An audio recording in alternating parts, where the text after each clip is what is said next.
This episode contains distressing themes and descriptions of violence. This podcast is intended for a mature audience. Listener caution is advised.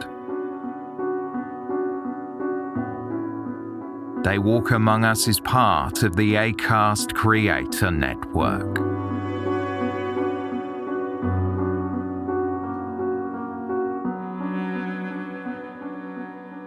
Camden Town in London is home to bustling markets, street food vendors and alternative clothing shops.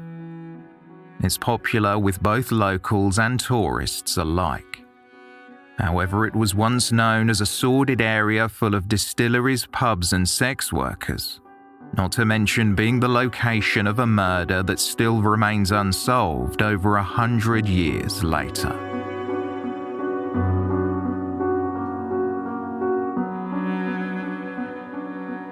Welcome to Season 7, Episode 7 of They Walk Among Us, a podcast dedicated to UK true crime.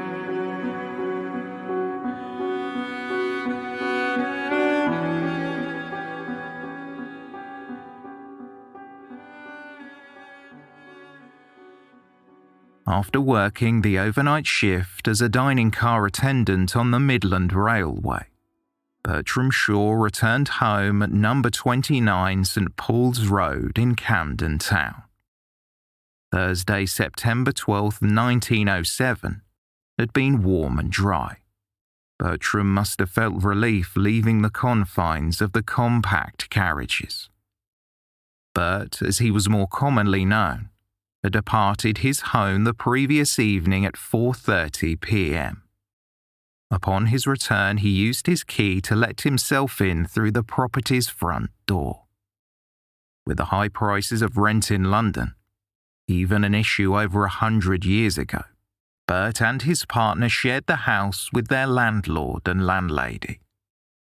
The couple had their own private space in the parlour, with an adjoining bedroom.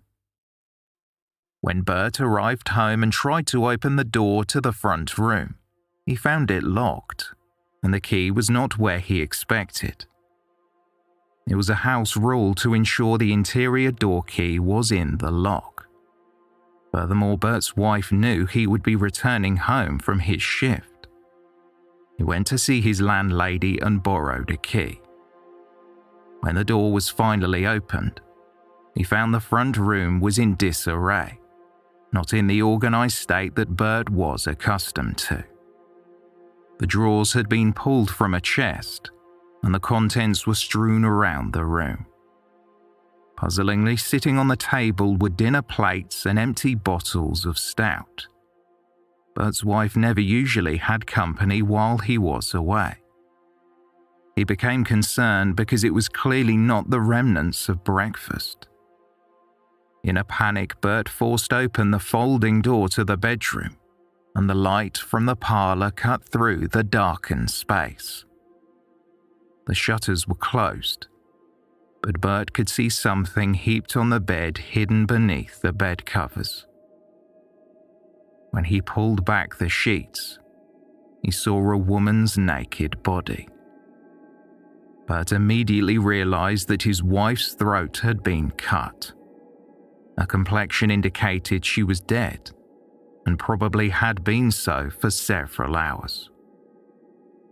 She was lying on her left side, almost on her stomach, with her left arm behind her back and her right hand on a pillow. The scene in the bedroom was far more chaotic than in the parlour. Blood from the victim on the bed had pooled on the floor. Bert's partner's purse was missing from the room, as was some jewellery, an engraved cigarette case, and the keys from the doors. Most notably, the left hand draped behind the victim's back was bare of her engagement and wedding rings. Bert also noticed that the postcard album his wife usually kept on a small table was open on top of the sewing machine, and the cards were scattered with abandon. Traumatized by what he had seen, but ran from the house to find a police officer and a doctor.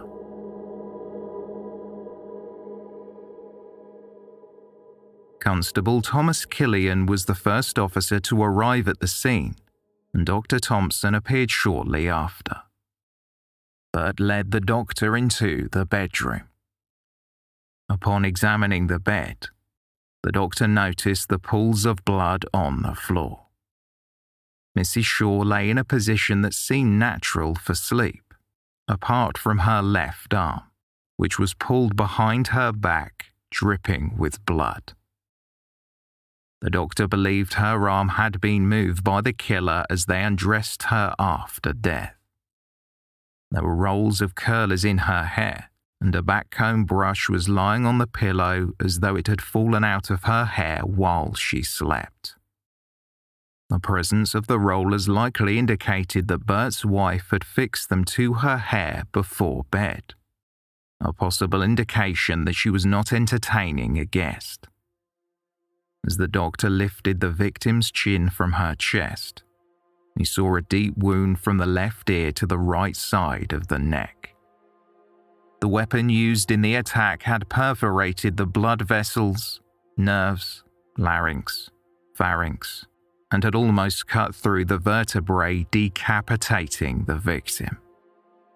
The only thing holding the head in its position were the muscles on the nape of the neck.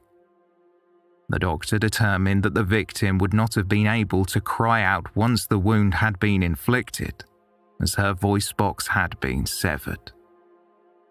The gash was deeper on the left side, which led the doctor to conclude that the assailant had likely been lying behind the victim, between her body and the wall, when they reached around and slit her throat. Dr. Thompson later said, "The head must have been slightly raised either by placing the hand under the forehead or by grasping the hair. More likely, I should say, by placing the hand on the forehead, raised sufficiently to get the sharp instrument as far back as possible to the throat. The head at first evidently was not raised sufficiently for the instrument to pass between the head and the bed. Consequently, there was a clean cut on the sheet and the tick of the bed. When a sufficient height had been obtained, it was simply a matter of a moment. There need not have been much blood necessarily on the assailant except upon the right hand." In 1907, techniques used to determine the time of death were limited. Rigor mortis had set in, suggesting that Mrs. Shaw had been dead for at least several hours. The doctor also noted that the basin of the washstand was filled with blood-tinted water. A petticoat was also left nearby. Drops of blood illustrated the likelihood that the killer had picked up a soap dish and water jug with bloodied hands and used the petticoat to wash away evidence of the crime. Under the coroner's instruction, Dr. Thompson conducted a post-mortem examination on the victim. Her stomach contents included potatoes, bread and mint, likely a part of the lamb dinner that sat on the dining table. The level of digestion indicated that the meal had been consumed approximately 3.5 hours prior to her death, and knowing Mrs. Shaw's routine, that she usually ate her evening meal at around 11 p.m. The time of death was believed to be sometime close to 3 a.m. An examination to determine whether there were signs of sexual assault also took place. The doctor did not locate any seminal fluid, but he did discover that the victim had suffered from syphilis in the past. Based on the scene and post-mortem findings, Dr. Thompson believed that the victim had died of syncope as a result of severe blood loss. He believed the fatal wound had been inflicted by a sharp instrument, such as a knife or a razor, but if it were a razor, it would have to be held with a firm grip covered by a handkerchief or something similar to keep it rigid. The doctor did not think the killer would have much blood on their clothing if they had been lying behind the victim. and they could have slowly moved to the foot of the bed to avoid the blood.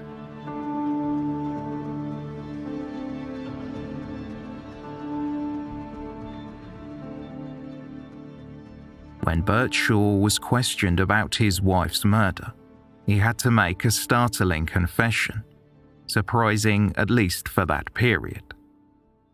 The couple were not married. What's more, the victim's name was not Mrs. Shaw. In fact, it was Emily Dimmock, a 23-year-old who had been living with Bert for the last 9 months.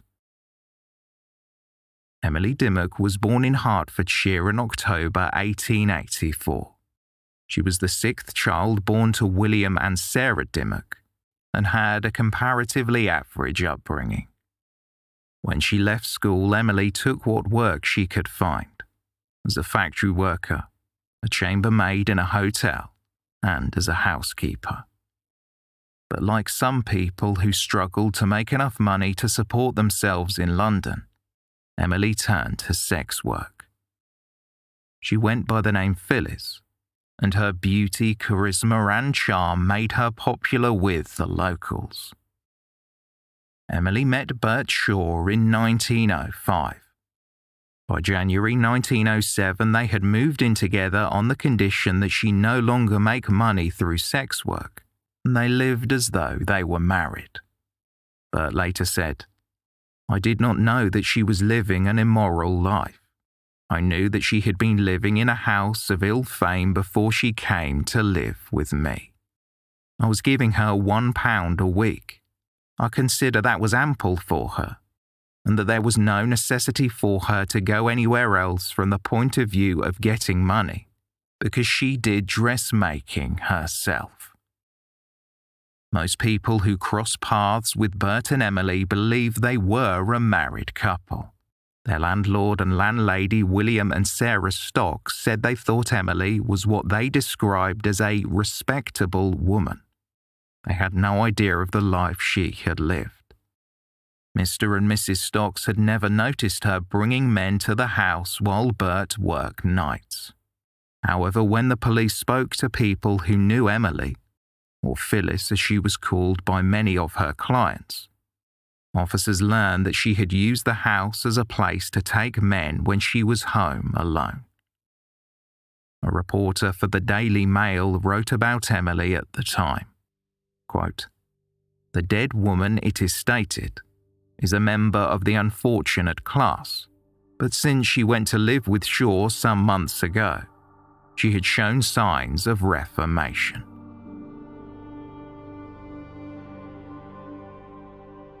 Investigators continued to search the scene for clues, while other detectives went to locations the victim was known to frequent, as the authorities attempted to establish her last known movements.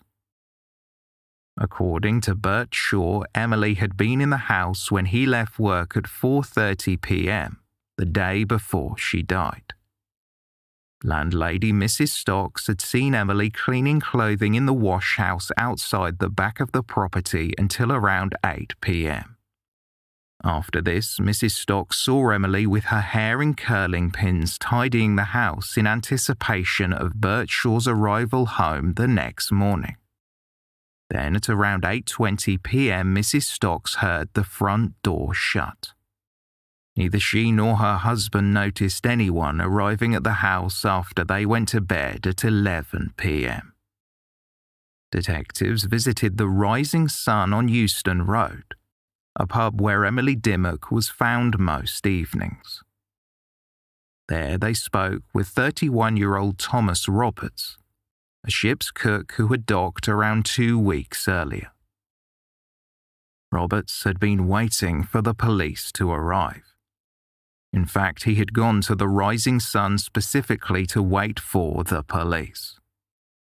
Roberts was brought to Somers Town Police Station to make a statement. He told the detectives that he had first met with Emily Dimmock in the Rising Sun on Sunday, September 8th, several days before her death. After drinking together for some time, he accompanied her to the house on St. Paul's Road and spent the night. The next morning he paid her 16 shillings and left. Later that night, Thomas Roberts met Emily again in the Rising Sun, and while they were drinking, another man came into the pub, and Emily went to speak with him. Roberts saw Emily leave with the man at 9 p.m. and came back at 11 p.m.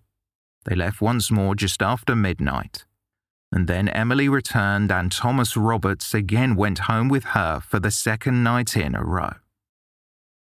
While they were in the house, Roberts remembered Emily taking a postcard from her bodice and showing it to him. It was addressed to Mrs. B. Shaw and signed by someone called Alice. After Roberts handed the postcard back to her, Emily put it into a chest of drawers in the bedroom.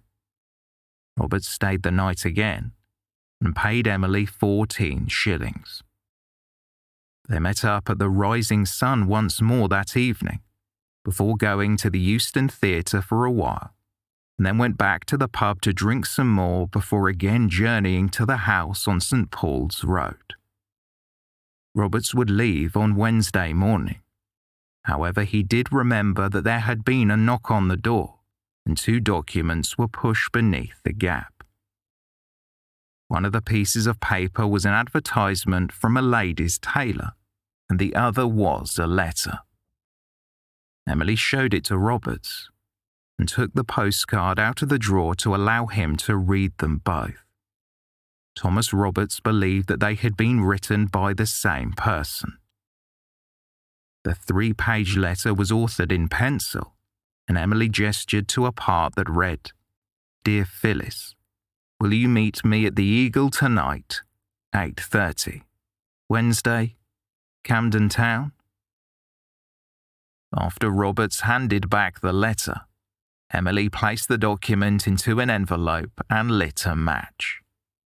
She brought the flame to the paper and threw it in the fireplace where it burned, although the postcard was put back into the drawer. Roberts left after paying Emily either 12 or 14 shillings. He couldn't recall. Thomas Roberts told officers, "I'd been frequenting the Rising Sun for practically a week, and naturally being an innocent man, I wanted to prove conclusively that I had nothing to do with the murder. I realized the danger of having been in contact with the woman, and that the fact of having slept with her 3 nights and her being murdered the next night placed me in a very unpleasant situation." Thomas Roberts had not seen Emily Dimmock on the night of her murder. He had been in the Rising Sun. However, unusually, Emily did not appear, despite visiting the establishment most evenings. Roberts left the pub at 12:30 a.m. and walked home with his friend Frank Clark, who were both staying in the same accommodation, and their landlady let them in. After confirming Thomas Roberts' alibi was solid, the police began to search for the postcard and letter he told them about. Detective Sergeant Osborne found the charred remnants of some correspondence in the grate of the fireplace, and Roberts was able to identify a portion of the letter he had seen. Officers searched the drawers, which were lined with folded paper, but did not come across the postcard. Not long after, a man named Robert McGowan came forward to tell the police he had witnessed someone leaving 29 St. Paul's Road on the morning of the murder. McGowan was occasionally employed at the VV Bread Company on Brewery Road and left home at 4:40 a.m. to walk to the factory. As he passed along St. Paul's Road, McGowan heard footsteps from number 29, which startled him enough to make him turn around. As he did, McGowan saw a man walking down the steps from the house, leaving through the front gate. He noticed the man was wearing an overcoat with an upturned collar and a hard bowler hat. What struck McGowan was the man's peculiar gait. his left hand by his side and his right shoulder jerked forward in a swaggering motion. So now the police were looking for a postcard and a man with a distinctive walk.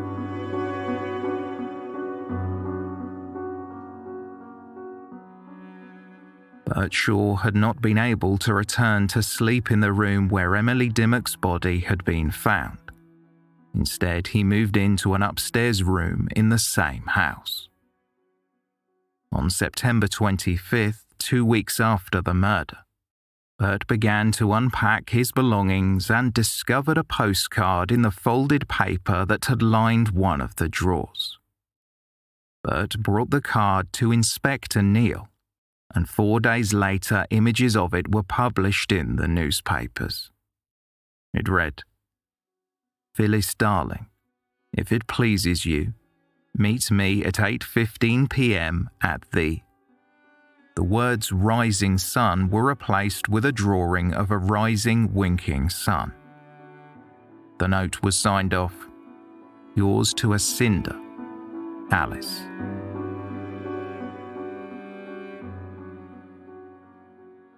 In the early hours of October 4th, a reporter for the Weekly Dispatch told Inspector Neil that he had learned of a young woman named Ruby Young who had information about the case. That evening, Inspector Neil met Ruby at Piccadilly Tube Station. She told the officer that a man she knew, Robert Wood, had asked her to say that she was with him on the evening of September 11th and in the early morning of September 12th, when it was believed the killing took place.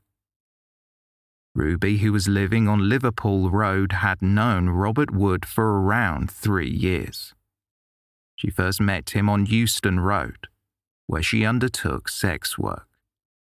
They went to the Rising Sun pub together and began to see each other every day, on Wood's lunch break, and after he finished work. They would sleep together regularly until January 1907, when Ruby moved to Earl's Court, which made it more difficult for them to meet as often. They continued to see each other occasionally, but by July, Ruby found out that Robert Wood was romantically involved with someone else.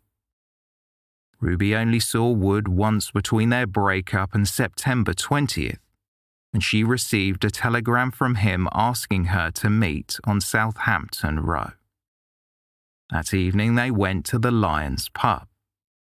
While there, Wood turned to Ruby and said, "If any questions are put to you, you say you always saw me on Mondays and Wednesdays."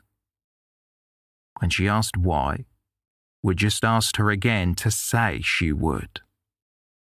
After Robert Wood told Ruby he was going to meet his friend Joseph Lambert, the pair parted ways, but not before he left a card on which he had written in the corner, "Mondays and Wednesdays." They met up once more on September 29th, and Wood had sent Ruby a postcard that read, "Sweetheart, if it is convenient for you, meet me as before, Vitessi's at 6:30, and we will have tea together, and then go to the theatre, which I hope will be a little ray of sunshine to your life. Goodbye." Ruby Young had read a News of the World article about the postcard found at the murder scene, and when Robert Wood arrived to meet her, he told her, "Ruby, I am in trouble." She replied that she knew, and placed a cutout of the article on the table and said, "This is your handwriting." Wood picked up the paper and burned it before saying, "Have patience, and I will tell you all." Wood explained to Ruby that on the Friday before Emily Dimmock was killed, he had met Emily on Euston Road. Wood had been drinking in the Rising Sun pub with a friend when Emily approached him and asked for some change to play the gramophone. Afterwards, Emily asked him to buy her a drink, and his friend left the pub while Wood and Emily continued the festivities. At some point during the evening, a boy came into the pub selling postcards.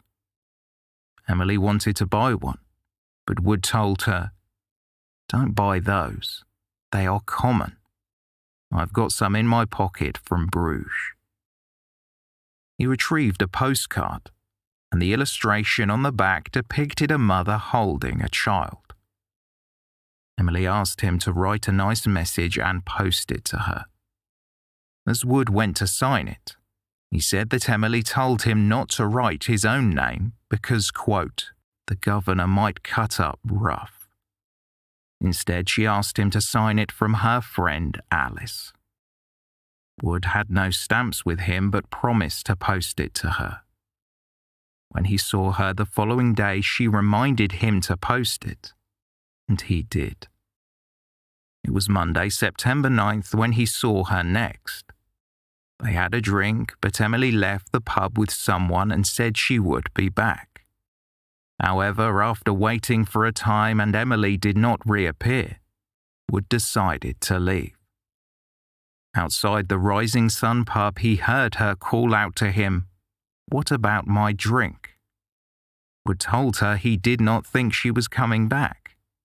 Emily explained to the man she was with that she would see him after closing time, and went back into the pub with Wood. Wood had recalled to Ruby that Emily told him, "I hate that man." After finishing his drink and leaving Emily in the company of a group of men, Robert Wood said he never saw her again. He told Ruby he had been out walking alone on the Wednesday night when it was believed Emily was killed, and no one was with him in the early hours of the next day, so he needed an alibi. He asked Ruby to say she was always with him on Mondays and Wednesdays. Ruby agreed, but worried she would get into trouble for saying she was with him.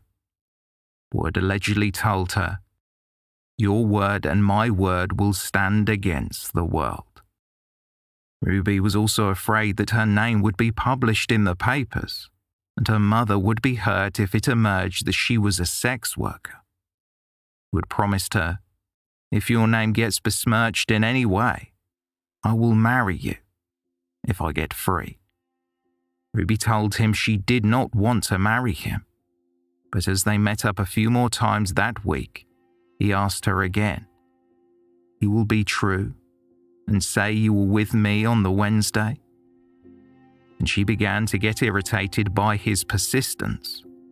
Wood told Ruby that if she did not want to be true, she should say goodbye.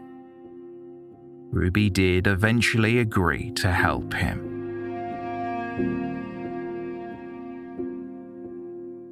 With this information, Inspector Neil asked Ruby Young to arrange a meeting with Robert Wood so the police could question him about the postcard.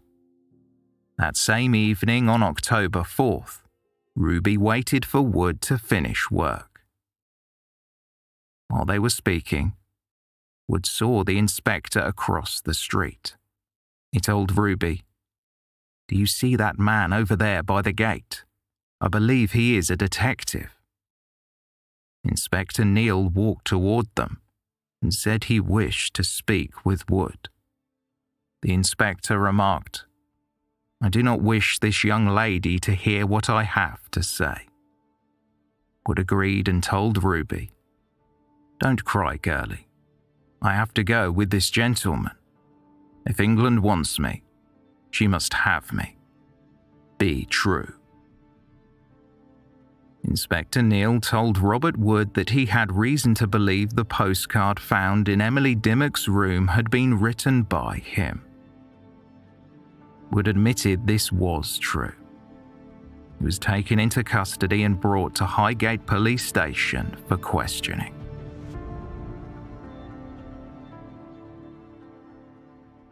Robert Wood was born in Edinburgh in August 1877.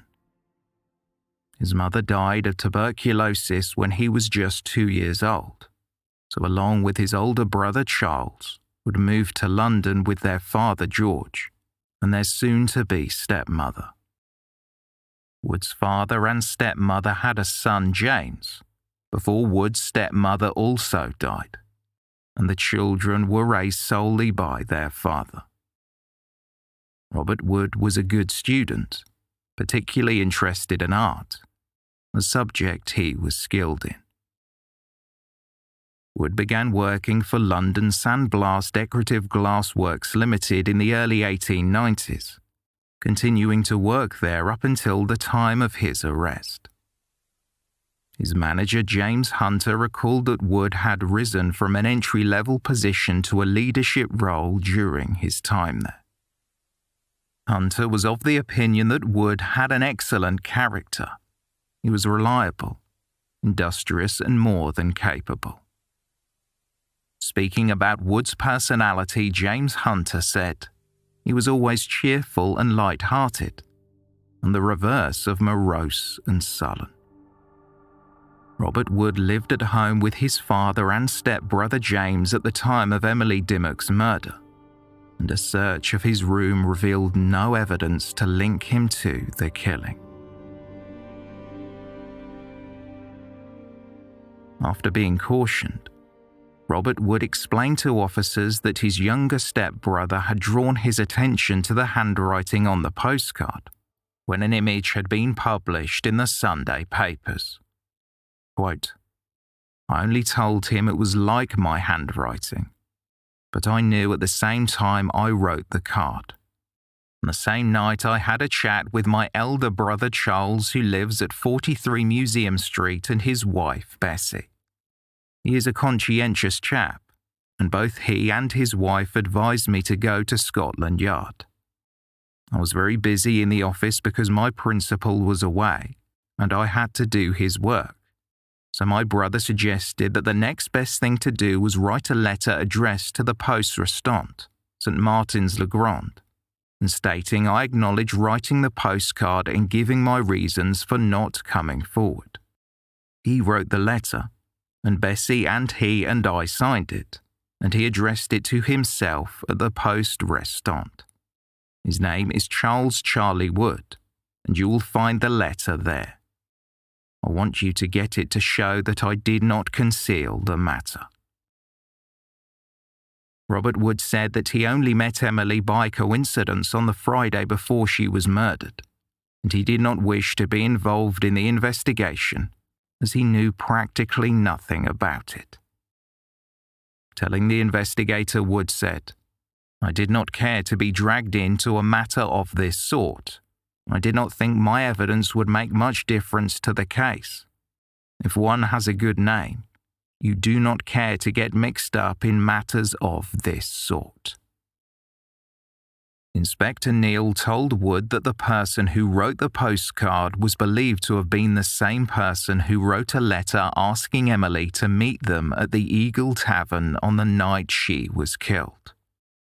Wood denied being the author and said he had just written the postcard at Emily's request. The letter Robert Wood spoke about writing with his brother, explaining his interactions with Emily Dimmock, was found at the post office. It was dated 1 a.m. September 30th and read in part, "We, the undersigned, make this statement and place it in the charge of the Poste Restante at St. Martin's le Grand in order to safeguard our good faith in the matter, should our course of action be impeached. We are aware that the postcard signed Alice, published in the newspapers of September 28th and 29th by desire of the police, in order to obtain information in the Camden Town murder case, is in the handwriting and was written by Robert Wood. We jointly are anxious to assist the police in every way possible, but we are also anxious to avoid the publicity and personal trouble occasioned by an intermediate communication. Having regard to the non-reliability of newspaper reports, theories, and comments, and being quite satisfied of Robert Wood's bona fides, and that his contribution to the matter can aid but little, we consider it wise to await the results produced at the adjourned inquest on September 29th, and while trusting that the intervention of Robert Wood may thereby be unnecessary, at the same time we determined, should no satisfaction arise from the inquest, to make the avowal of Robert Wood without delay. Despite Robert Wood's insistence that he was innocent, and offering a documented reason for not coming forward, he was charged with murder. When searched at Kentish Town Police Station, 3 pencils were discovered on his person, the type that matched the pencil used to write the charred letter and the postcard. In response, he said, "The handwriting is certainly very like mine. In fact, I should call it a very good imitation. If the young lady denies I was in her company, I cannot help it. One cannot be correct as to small details, but I have told you the truth, and I cannot do more." Robert Wood was called for several identification parades, and when he asked a warden why he was being called so many times, Wood was told by the warden it was to ensure that he was the man seen with Emily Dimmock and leaving her house. According to the warden, Wood then replied, "If it comes to a crisis, I shall have to open out," meaning he would speak freely if it came to it. Following the identification parades, Robert McGowan identified Wood as the man he had seen walking out of the front door of 29 St. Paul's Road on the morning of the murder. After a coroner's inquest which returned a verdict of willful murder, the grand jury indicted Robert Wood on the charge. He was to stand trial in December of that year.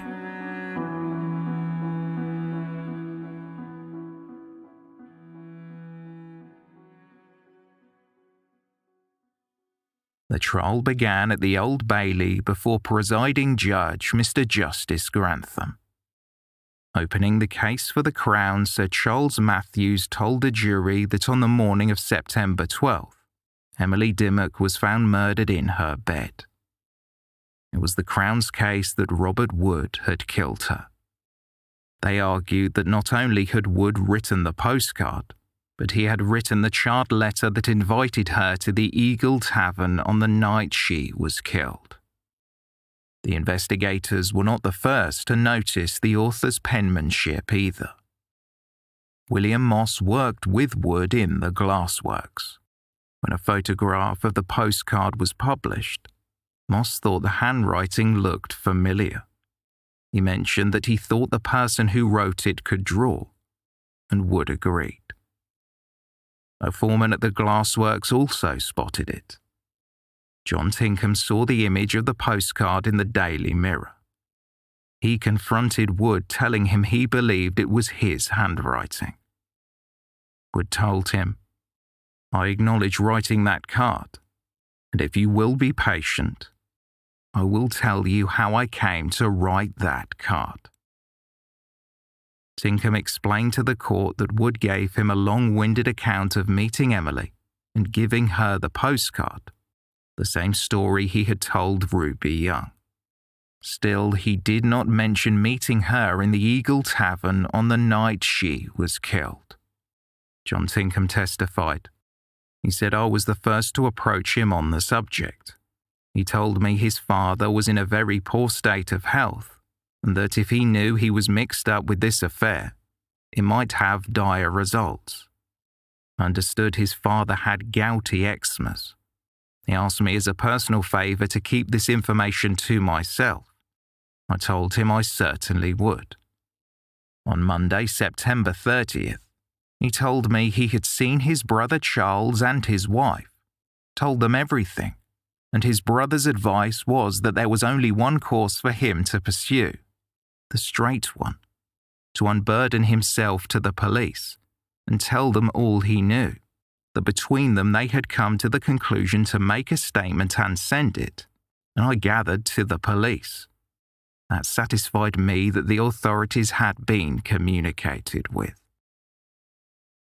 Several witnesses testified that in contrast to Robert Wood's assertion that he had only met the victim a few days before her murder, he had in fact known her for over a year. Ellen Lawrence spoke about seeing Wood enter the Rising Sun pub looking for Phyllis, the name Emily Dimmock went by, on the night they supposedly first met, suggesting Wood was more familiar with her than he let on to the police. Others told the court that Wood had been seen with Emily on a number of occasions as far back as June of the previous year. John William Crabtree, a criminal who had been convicted of horse theft in the past and had boasted that he had only been to prison 3 times in his 56 years of life, testified that Wood had stayed with Emily on several occasions at a place Crabtree operated which the witness called, quote, an immoral house. The Crown let it be known that Robert Wood had no issue with being in a relationship with a sex worker, as he had been with Ruby Young for 3 years. Prosecutor Sir Charles Matthews said it was not only Ruby who had been asked to lie for Wood. Wood had also asked his friend Joseph Lambert to lie too. Lambert had known Wood for around 2 years, and said they had met up on the night of the murder in the Eagle Tavern. When Lambert arrived, Wood was with a woman Lambert had never seen before. Joseph Lambert confirmed it was Emily Dimmock using the photograph shown of her in court. Lambert said the woman had curlers in her hair, and she asked him to excuse her appearance as she had just run out the house. While Wood was ordering drinks for them, Emily remarked, "He's a nice boy." Lambert did not stay with them for long, and he gave Wood his phone number so they could arrange to meet again. A week later on the same day, Wood met with Ruby Young and constructed the false alibi. Lambert then received a phone call from Wood. Robert Wood asked him if he had read about the Camden Town murder, and Lambert said he had. Wood explained that one of his colleagues had mentioned it to him, and as far as he was concerned, he would be able to clear himself. Lambert said he did not wish to speak about it over the phone, and suggested they meet in person to discuss it. When Wood arrived, he mentioned one of his colleagues at the glassworks, and told Lambert, "If Mr. Moss says anything to you about it, you can say we met, had a drink, but leave the girl out of it."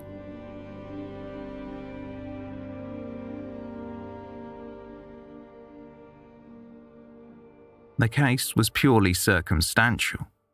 None of the victim's missing belongings were found in Robert Wood's possession, and when the prosecution had finished presenting their witnesses, Marshall Hall, the defense barrister, asked that the case be dismissed. Judge Mr. Justice Grantham denied the motion, so Hall began his address to the jury. Hall said that Robert Wood would testify in his own defense, but his client was tainted by the fact that he had made statements that had been proven to be untrue. However, Hall contended there was an explanation for Wood's lies. It was the defence's case that Robert Wood was not hiding a crime, but instead wanted to distance himself from the so-called immoral life a person was said to have lived if they consorted with sex workers. The defense counsel said that Wood was a man of upstanding character, a great employee, and a caring son who did not want to upset his ailing father. Marshall Hall would ask the jury if Emily Dimmock's lifestyle had led her to meet her killer, and liken the killing to the Jack the Ripper murders. In his opening statement, Hall said, "It is not much more probable that the crime is the work of a sexual maniac, a murder similar to the murders which paralysed all London many years ago. Is it not possible that this woman, who had descended to the lowest depths of prostitution, should have been acquainted with some man who proved to be a maniac seeking for his prey. The murderer was a madman. Is this man in the dock mad? Does he look mad? There is not a trace of madness in his past history. But if he is mad, then you cannot find him guilty. The defense called Robert Wood's father and brothers to testify that they believed he had been home on the night of the murder. They had not seen him arrive, but he was there when they awoke the following morning. Other witnesses also spoke of Wood's gait, confirming that he did not have a peculiar walk as had been attributed to him by the prosecution. After witnesses for the defense addressed the court, Robert Wood finally took the stand. He repeated his claim that he had written the postcard at Emily's request while they were in the Rising Sun pub 6 days before her body was found. Recalling the woman that had been murdered, Wood said, "She had some intelligence, and I may say that appealed to me." On the stand, he admitted lying about some matters but insisted he was innocent. Robert Wood told the court, "With the exception of the false alibi for the Wednesday, that statement was true.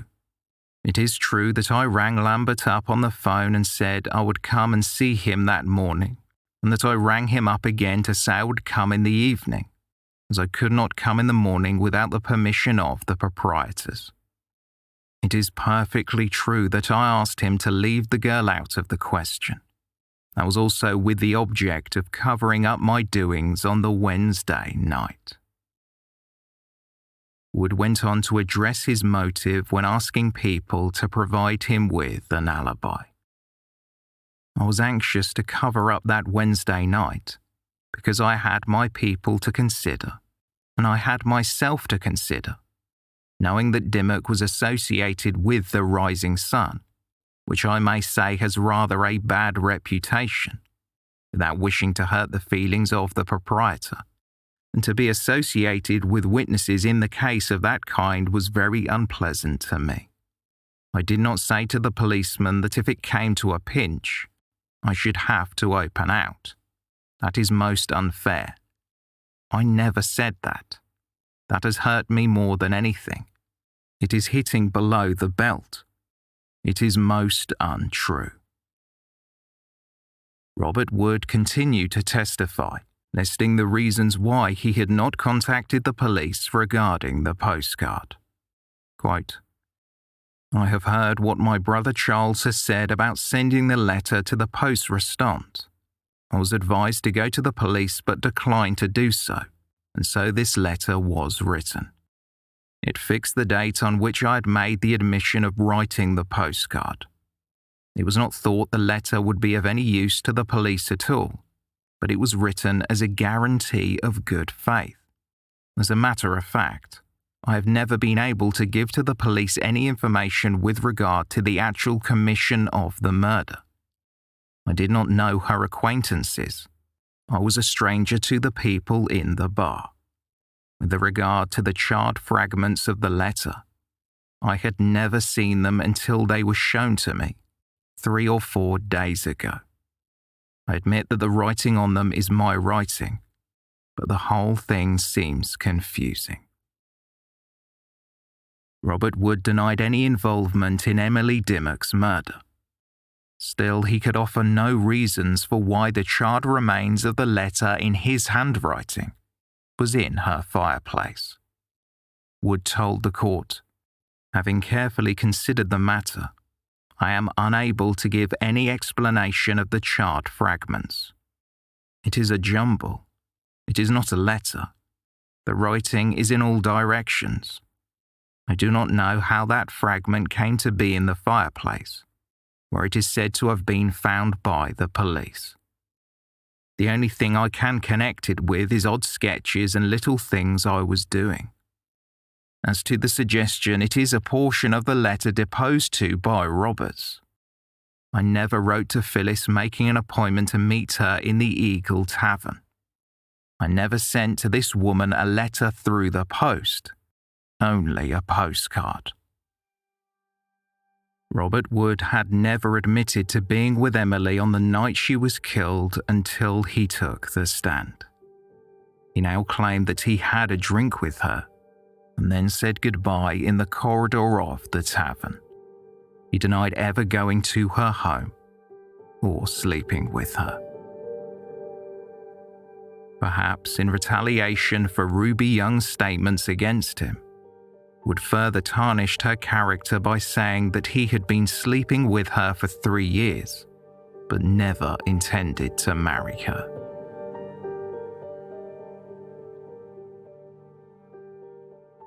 The evidence concluded a week before Christmas, and in his summation to the jury, Judge Mr. Justice Grantham ended by saying, "In my judgment, strong as the suspicion in this case is, I don't think the prosecution have brought the case home clear enough to the prisoner, with the exception of the evidence of McGowan.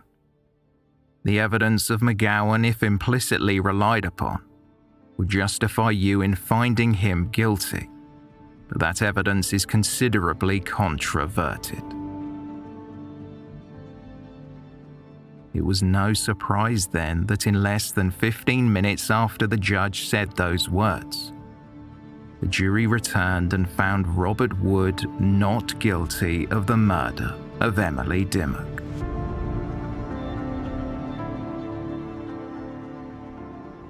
The scene in the courtroom resembled a sports final. Spectators shouted and rushed toward the defendant to congratulate him. Robert Wood left the court, treated as a hero.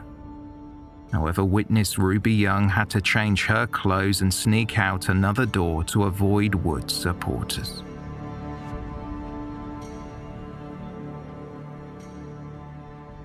Reporting on the scenes in the courtroom, the Gloucestershire Echo detailed the events. The Old Bailey court burst into cheering such as seldom been heard in a British court of justice.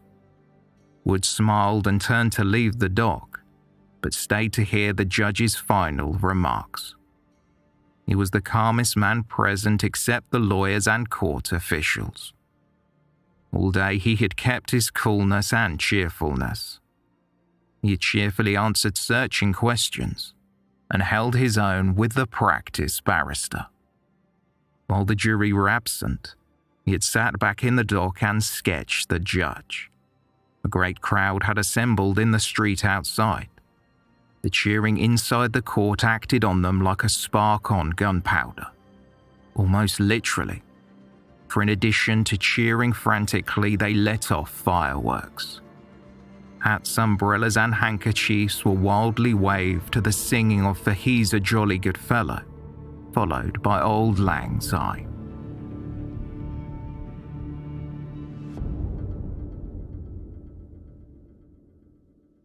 So where are we now? While the case remains technically unsolved, many are convinced that had the prosecution's case against Robert Wood been stronger, he would have been convicted of murdering Emily Dimmock. The crime has gained a level of notoriety, immortalised in several books and even artwork by painter Walter Sickert. Writers and amateur sleuths have examined the case intermittently, with many standing firm on the belief that Robert Wood was the killer, while other theories suggest Emily may have met her end at the hands of Jack the Ripper. That said, the only two people who truly know what happened are Emily Dimmock and the person who ended her life.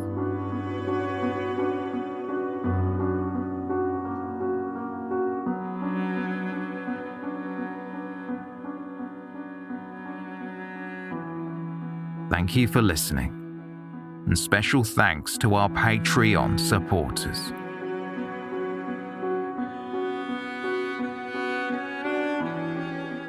For more information on this episode, please see the show notes or visit our website, theywalkamonguspodcast.com.